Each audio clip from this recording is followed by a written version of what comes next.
everybody and welcome to my quick look at Rimworld. Rimworld is supposed to be an indie simulation strategy early access survival base building game. It was released on the 15th of July 2016 and was published and developed by Ludion Studios. The price on Steam is currently £22.99 and is $27.97. The developers said it was inspired by Dwarf Fortress and Firefly and that you can create your own unique stories from your own gameplay. Now before we start, I must say I have really enjoyed this game. I really have. Now if you enjoy games like Banished or The Sims, any kind of like time management, strategy kind of games, you will enjoy this one. Now when the game starts, you can choose to either play the tutorial, create a new game or load a save. Now there is a Steam workshop for this game and it has over 2,000 mods, which is pretty cool. So I suggest to go and check them out, I really would. Now when you click the new game, you can choose which scenario you'd like to play. There's 3 that you can choose from. You've got Crash Landed, The Rich Explorer and The Lost Tribe. Once you've selected your scenario, you then have the opportunity to edit that scenario, which you can either create your own scenario and save it, or even download scenarios from the Steam workshop. That's a lot of scenarios there, I understand. Next screen, you choose your storyteller, which is basically how you want to play the game.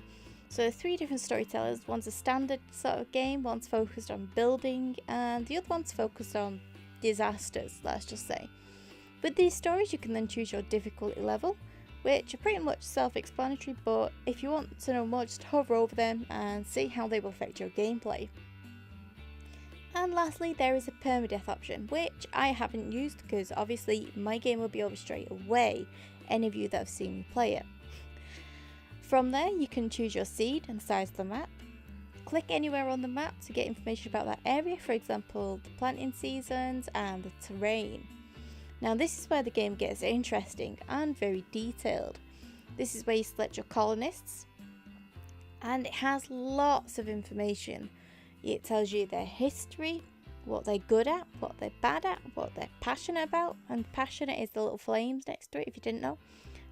What they like, what they dislike, if they have any health issues, if they've got gunshot wounds or missing arms and things like that, and if they have relationships with any of the colonists you have selected. Now if you want to know more information about something, just hover over it and it will tell you. If you want to rename your sort of colonists, you can do this by selecting the middle box and call them whatever you like. The other 2 don't really affect the naming. The actual game is very fun. It's one of them that you can play for hours. To start off the game, you must sort of build a house for your people, make them beds and start them planting and mining. Now you can select which colonists do which jobs and even give them a priority, indicating which jobs are more important, giving it a 1 to 4 with 1 being most important. The colonist's skill will increase in that task the more they perform it. And the little tip, if it has a flame on it, make it a high priority as they will enjoy doing it and it will increase their skill in that task faster than if it is not a flamed one. Once you're settled in, you'll eventually get an alert saying that you've been here a while and you might have been spotted, so you need to set up some defences. Now there are a few different defences when you start off. There's deadfall traps, turrets or simple sandbags to hide behind and shoot from.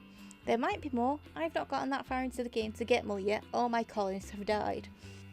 You can get people to join your faction by either just wandering in or basically you can rescue them. They will be fleeing from somebody and you can choose to either help them and sort of kill their attacker, or you can tell them, you know what, I've got enough people, I don't need you, I'm sorry, carry on running, jog on. Which I tend to not do that often. I tend to help them. Now you can either kill the attackers, you can capture them and begin to recruit them, or you can just let them go. Personally, I tend to sort of try and recruit them, make them my friend, and then sort of make them turn on their enemies, which is kind of fun. And there's also animals wandering around that you can tame or hunt. Be aware though, there's these things called boom rats, which in my recent sort of single player, this isn't on YouTube, I went to kill one for some food and it exploded and set fire to everything, burned down all the wood in my area and everything like that. So be aware of them. They will explode if you fail to tame them or if you attack them. So just be careful of them. Now, certain animals can do certain tasks, such as hauling, rescuing colonists if they're down. I know that some of the dogs do it. I think they can haul sort of like wood to this sort of stockpile. They can take the colonists if they're down to a medical bed. You can tell them to go and attack something or stay near you. There's a lot you can do with them. If you want to look at what you can do with them, just go to the animals tab on the bottom, and you need to trade them to be able to do it though. So make sure you have someone named a handler to sort of handle them and train them. Now, a quick note, animals in the area that aren't saying they're just wild can go berserk, and they will attack your village and your colonists. So make sure you have people armed at all times if they are fighters. If you haven't got a fighter, make sure they're hidden. Let's just say that. Now, you must remember to take care of the villagers' needs. They can go on a binge, set fires, or even rage and attack all the colonists if they get too unhappy. You will get an alert saying there's a possibility of a mental break sort of thing coming up, but don't worry too much. It's more when you get to the critical alert that they will eventually start doing these bad things. Now, you can also select how much time they spend sleeping, working, doing anything, or a period for joy, which is a bit odd, but yeah, there's that. And you can also trade with other factions. Now, you have people who can come to your town who have like things to trade.